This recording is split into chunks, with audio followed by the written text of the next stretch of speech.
Report big breaking. Thiruvananthapuram മ്യൂസിയത്തിൽ കോൺഗ്രസ് നേതാക്കളുടെ PAക്ക് നിയമവിരുദ്ധ പ്രൊമോഷൻ. ഷാഫി പറമ്പിൽ MLA ആയ സമയത്തെ മുൻ PAയും നിലവിൽ രാഹുൽ മാങ്കൂട്ടത്തിൽ MLAയുടെ PAയുമായ VS സുജിത് കുമാറിനാണ് UDF സർക്കാർ ഒത്താശ ചെയ്തത്. 2011 മുതൽ 2016 വരെയുള്ള കാലയളവിൽ ചട്ടം ലംഘിച്ച് 3 തവണ സുജിത്തിന് പ്രൊമോഷൻ നൽകി. പ്യൂണായി ജോലിയിൽ പ്രവേശിച്ച് നിലവിൽ എഡ്യൂക്കേഷൻ ഓഫീസർ എന്ന ഗസറ്റഡ് പോസ്റ്റിലേക്ക് സുജിത് എത്തിയത് ഇല്ലാത്ത തസ്തികയിലേക്ക് UDF സർക്കാർ പ്രൊമോഷൻ കൊടുത്തതുകൊണ്ടാണ്. മ്യൂസിയം മൃഗശാലയിലെ നിയമന തട്ടിപ്പിൽ റിപ്പോർട്ടർ അന്വേഷണം തുടരുകയാണ്. TV പ്രസാദ് വിവരങ്ങളുമായി. TV പ്രസാദ്, എന്താണ് ഇപ്പോൾ നമുക്ക് ലഭിക്കുന്ന പുതിയ വിവരങ്ങൾ? UDF സർക്കാർ കാലത്തെ ഒരു അനധികൃത നിയമനത്തിന്റെ വിവരങ്ങളാണല്ലോ ഇപ്പോൾ പുറത്തു വരുന്നത്. എങ്ങനെയായിരുന്നു ഈ നിയമനം?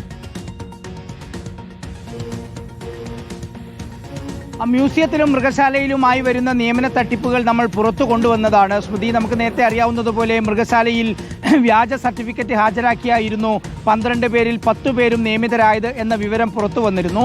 അതിന് പിന്നാലെയാണ് തിരുവനന്തപുരം മ്യൂസിയത്തിൽ നടന്ന അനധികൃത പ്രൊമോഷന്റെയും ഇല്ലാത്ത തസ്തികയിലേക്ക് പ്രൊമോഷൻ കൊടുത്തതിൻ്റെയും വിവരങ്ങൾ കൂടി പുറത്തു വരുന്നത്. നിലവിൽ രാഹുൽ മാങ്കൂട്ടത്തിലിൻ്റെ PA ആയ, നേരത്തെ ഷാഫി പറമ്പിൽ MLAയുടെ PA ആയിരുന്ന V സുജിത് കുമാറിനാണ് അനധികൃതമായി 2 പ്രൊമോഷനുകൾ UDFിൻ്റെ ഭരണകാലത്ത് നൽകിയത്. 2011 മുതൽ 16 വരെയുള്ള 5 വർഷ കാലയളവിനിടയിൽ 2 തവണ കിട്ടി. ആകെ 3 പ്രൊമോഷനുകൾ കിട്ടി. അതിൽ 2 പ്രൊമോഷനും കിട്ടിയത് അനധികൃതമായാണ്. അതായത് ഇല്ലാത്ത തസ്തികയിലേക്കായിരുന്നു പ്രൊമോഷൻ. പ്യൂൺ എന്ന തസ്തികയിലേക്ക് PSC വഴിയാണ് സുജിത് കുമാറിന്റെ നിയമനം. പക്ഷെ പിന്നീടുള്ള 2 തസ്തികയിലേക്കും ക്യൂറേറ്റർ ഗ്രേഡ് 1, ക്യൂറേറ്റർ ഗ്രേഡ് 2 ഈ 2 തസ്തികകളും ഒഴിവില്ലായിരുന്നു. പക്ഷേ അങ്ങനെ ഒഴിവില്ലാതിരുന്നിട്ടും മ്യൂസിയം മൃഗശാല ഡയറക്ടറേറ്റിലെ ഉന്നതരുടെ ഒത്താശയോടുകൂടി സുജിത്തിന് 2 തവണ അനധികൃതമായി പ്രൊമോഷൻ നൽകുകയായിരുന്നു.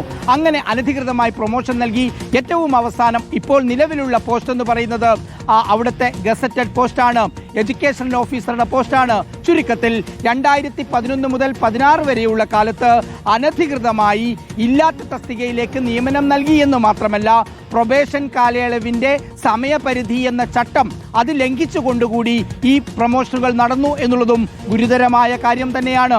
മ്യൂസിയത്തിലും മൃഗശാലയിലും നടന്ന നിയമന തട്ടിപ്പിന്റെ കൂടുതൽ വിവരങ്ങളാണ് പുറത്തേക്ക് വരുന്നത്. സുജിത്തിന്റെ നിയമനവുമായി ബന്ധപ്പെട്ട രേഖകളാണ് നമുക്ക് കിട്ടിയത്. സുജിത്തുമായി ബന്ധപ്പെട്ടുള്ള കേസ് നിലവിൽ അഡ്മിനിസ്ട്രേറ്റീവ് ട്രിബ്യൂണലിൽ തുടരുന്നുമുണ്ട്. സ്മൃതി, ശരി, ഇതിനോട് കോൺഗ്രസ് നേതൃത്വം ആരെങ്കിലും പ്രതികരിക്കാൻ തയ്യാറാകുന്നുണ്ടോ? പഴയകാല നിയമനങ്ങളെക്കുറിച്ച് TV പ്രസാദ്. സ്മൃതി, ഇത് സംബന്ധിച്ചുള്ള അന്വേഷണം തുടരുന്നുണ്ട് എന്നാണ് മനസ്സിലാക്കുന്നത്. മൃഗശാലയിൽ നടന്ന, അതായത് അവിടുത്തെ കീപ്പർ നിയമനത്തിലേക്ക് നടന്ന നിയമനത്തെക്കുറിച്ച് അന്വേഷണം തുടങ്ങിക്കഴിഞ്ഞിട്ടുണ്ട്. ഇതിനകം തന്നെ മൃഗശാല മൃഗസംരക്ഷണ വകുപ്പ് ഡയറക്ടറുടെ നേതൃത്വത്തിൽ മന്ത്രിയുടെ നിർദ്ദേശപ്രകാരമാണ് അത് നടന്നിട്ടുള്ളത്. പക്ഷേ മ്യൂസിയത്തിലെ ഈ നിയമന കോലാഹലം സംബന്ധിച്ചുള്ള വിവരങ്ങൾ ഇപ്പോൾ പുറത്തു വരുന്നതേ ഉള്ളൂ. അത് സംബന്ധിച്ചുള്ള വിവരങ്ങൾ ഇനി നമുക്ക് അവരുടെ പ്രതികരണം എന്താണെന്ന് അവരിൽ നിന്ന് നമുക്ക് എടുക്കേണ്ടതുണ്ട്. ഉറപ്പായും ഇത് സുജിത്തിൻ്റേത് മാത്രമല്ല, ആകെ 10-ലധികം പ്രൊമോഷനുകൾ ഇത്തരത്തിലുണ്ട്, നിയമനങ്ങൾ ഇത്തരത്തിലുണ്ട് എന്നുള്ളതാണ് പ്രാഥമികമായി നമുക്ക് മനസ്സിലാകുന്നത്. സ്മൃതി, TV പ്രസാദാണ് വിവരങ്ങൾ നൽകിക്കൊണ്ടിരിക്കുന്നത്. കഴിഞ്ഞ UDF സർക്കാരിന്റെ കാലത്ത് നടന്ന അനധികൃത നിയമനങ്ങളാണ്, അതിന്റെ വിശദാംശങ്ങളാണ് ഇപ്പോൾ പുറത്തു വന്നുകൊണ്ടിരിക്കുന്നത്.